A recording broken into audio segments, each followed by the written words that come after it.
friends. So we're out here with my buddy Skylar and my buddy Simon. We're gonna be climbing the tallest peak in Maricopa County, Browns Peak. It's up on 4 peaks. Big surprise there. Browns Peak is the tallest of all 4 of them, and we're currently up at the Lone Pine trailhead climbing the Browns Peak Trail. Really excited to be going up there. This will be my second or third time in my life doing it. I don't think either of these guys have been up there before.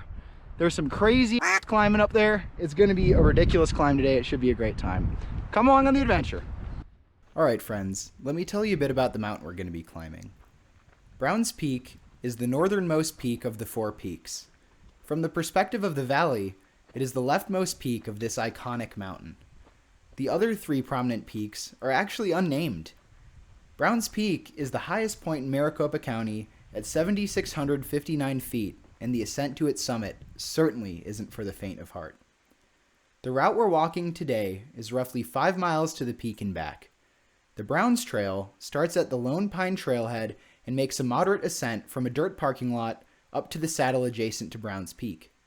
The first leg of this hike would be manageable by just about anyone who has a vehicle that can access the trailhead. It is a bumpy dirt road to get there. But the trail is well maintained, easy to follow, and the views from the saddle are spectacular. It's certainly worth the trip, even if you aren't planning on heading to the peak.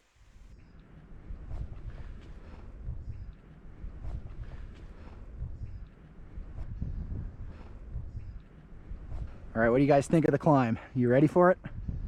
I'm ready. Oh, yeah. We'll see when we get there. All right. So this little kind of ripple you see in the mountain there, we're climbing up that, and Browns is the one on the left. It's about to get funky, friends.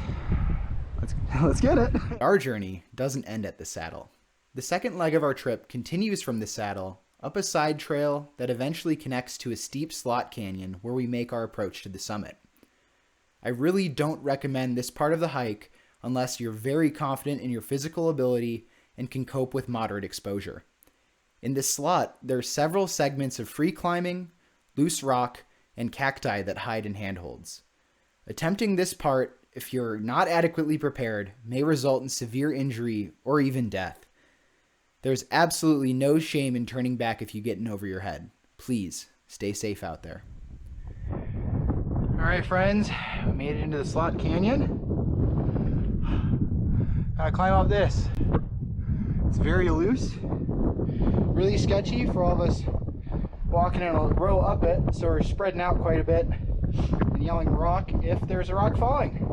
Gotta be safe out here, kids. We should all be wearing helmets. I'd recommend that for this sort of thing. It's dangerous. Yeehaw! All right, guys, so we got through the first slot. Now in the second slot, climbing up there. It's a little more free climby stuff, just real short though.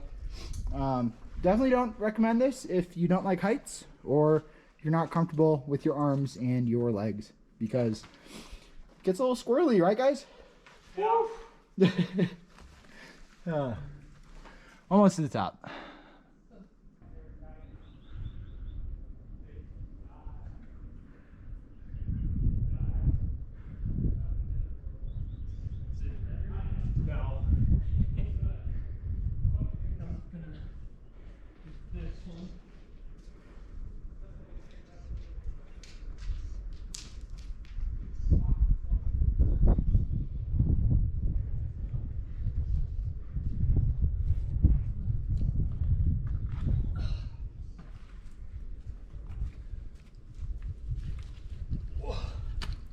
Sweet. Yep. That was a little experience, right? Yeah. Feeling like Arnold yet? Not yet. Me either.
From the top of Browns Peak, you can essentially see all of Arizona.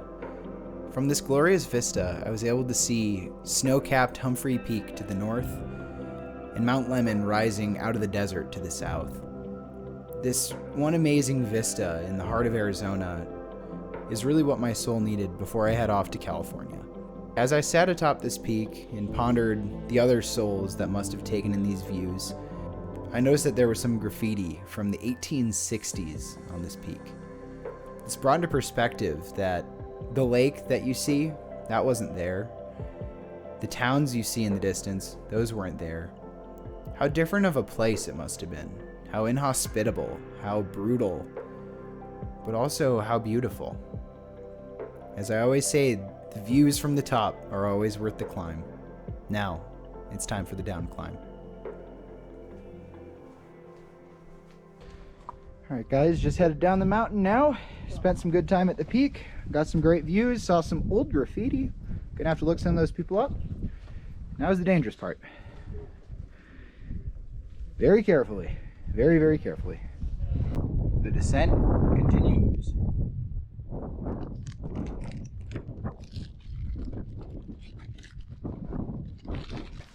All right, friends, just getting out of the slot canyon. Getting back on the main trail. We all survived that treacherous down climb. Good work team. All right, friends, so we just made it back to the saddle.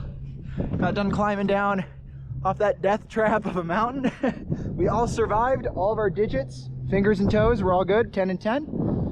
Got to climb up there with some great people.